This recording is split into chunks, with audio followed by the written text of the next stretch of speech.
ये कड़कती बिजली, घंटों से आफत बनकर बरस रहे बादल, उफान में आई नदियां, पहाड़ी राज्यों के लिए मंजर दिल दहला देने वाला है।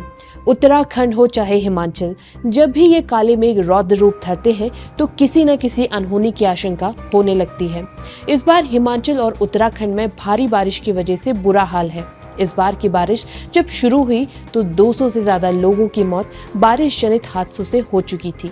ये वो मंजर है जो देश की जनता तक कैमरों के जरिए अक्सर पहुंचाया जाता है, लेकिन जो नहीं पहुंचाया जाता वो है इन आपदाओं की मुख्य जड़। आखिर क्यों हर साल पहाड़ी राज्यों के लोगों को बारिश का मौसम आते ही आपदा जैसी स्थिति को झेलना पड़ता है? कैसे सरकार की नीतियां इन आपदाओं को न्योता देती हैं? क्या हर साल सिर्फ मौसम को दोष देने से आपदाएं खत्म हो जाएंगी? इस रिपोर्ट में हम आपको दे रहे हैं हर एक सवाल का जवाब और साथ ही जानेंगे कि आखिर कैसे सरकार की इन गलतियों का हर्जाना आम पहाड़ी को भुगतना पड़ रहा है।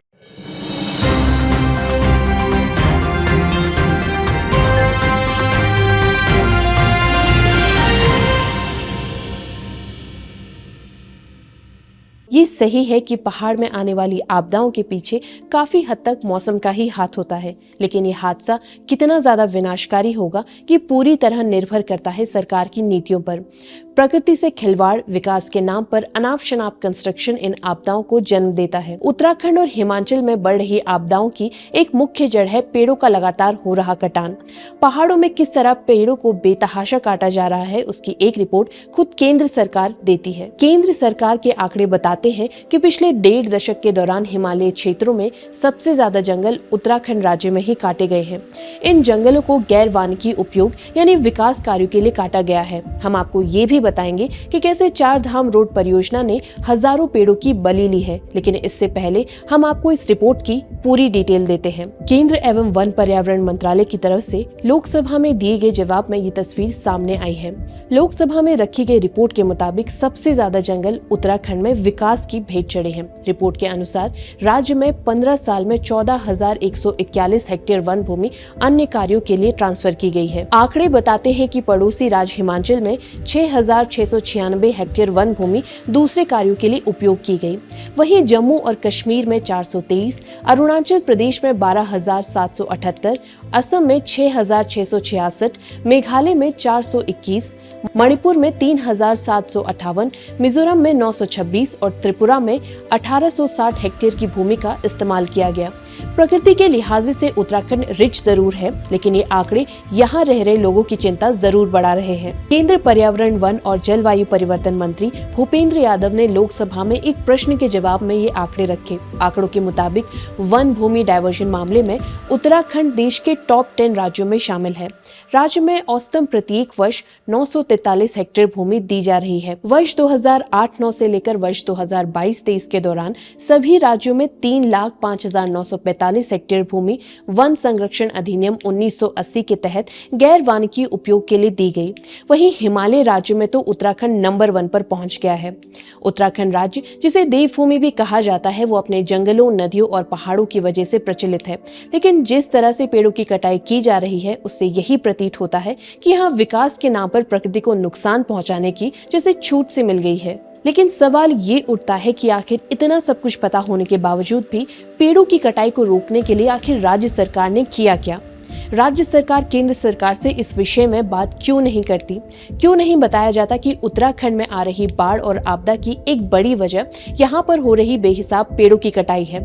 अब सवाल ये भी उठता है कि सरकार को क्या इन सब बातों के बारे में नहीं पता कि पेड़ की कटाई से आपदाएं रुकेंगी नहीं बल्कि और बढ़ेंगी?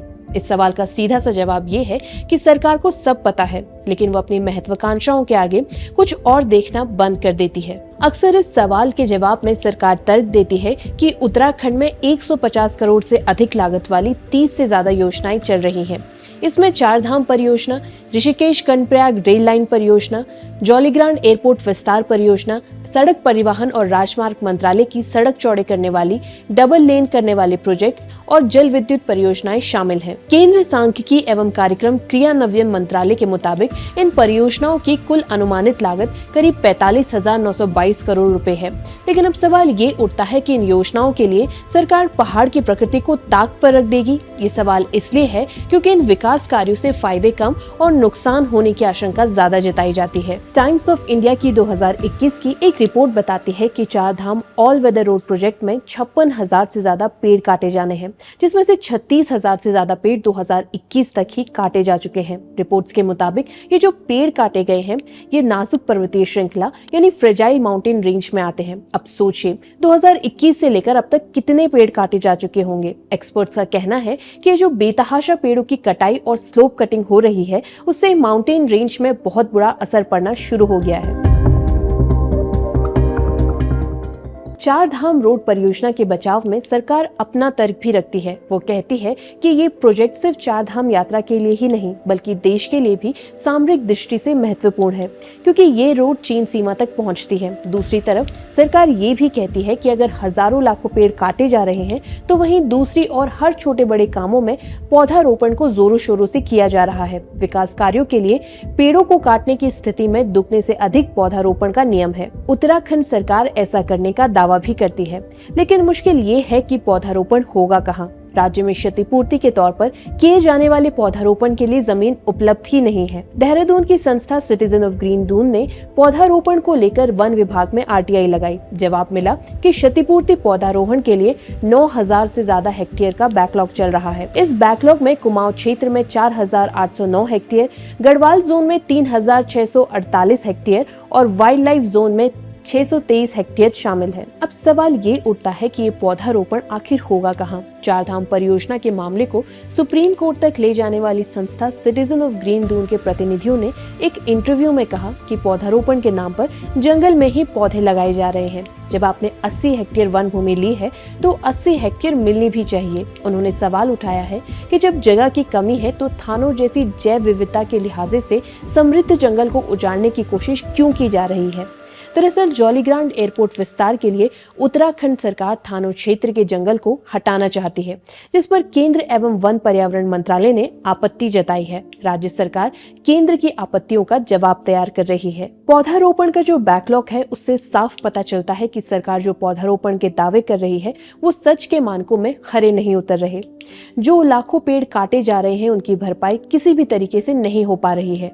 शायद यही वजह है कि आज पहाड़ चाहे उत्तराखंड के हो या हिमाचल के, हर जगह बारिश का पानी बाढ़ जैसी स्थिति पैदा कर देता है। देखिए, आम पहाड़ी चारधाम रोड परियोजना या विकास कार्यों के खिलाफ नहीं है, लेकिन वो नीतियों के खिलाफ जरूर है जो पहाड़ और पेड़ों को बेहिसाब कटाई की ओर ले जा रहे हैं। ऐसे में सवाल ये भी उठता है कि विकास कार्य तो करना ही पड़ेगा। जी हाँ, सही बात है, विकास कार्य जरूर होगा, लेकिन उसके लिए प्रकृति के साथ खिलवाड़ करने की जरूरत नहीं है।